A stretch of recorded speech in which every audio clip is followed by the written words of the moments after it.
Ayan, luluto tayo naman na experiment tayo ng pata team. Ayan, binanlawan ko na pong maigi ang mga pata natin. Ninaluan ko ng chicken at saka pork ribs. Bawang! Masarap po ang isang putaye kung maraming bawang at sibuyas. Yan, ang bango na ng bawang at sibuyas. Yan na, pinakulo ko na pinalambot yan. Yan na siya.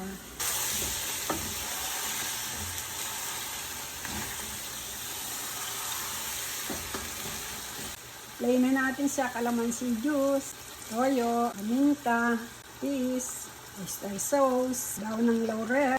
Lagyan na natin siya ng soda. Ito pa yung magpapalambot sa kanya para manamis-namis siya.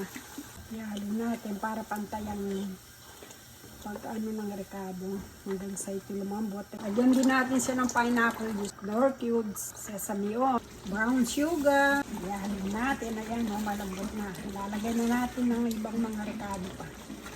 Pineapple chunk. Lagyan na natin ang ating banana blossom. Nugasan ko po yan ha. Bago kayo maglagay ng ganyan, nugasan muna. Ayan, luto na ang ating patatim. Ayan na po. Sarap ng malasa ang ating patatim.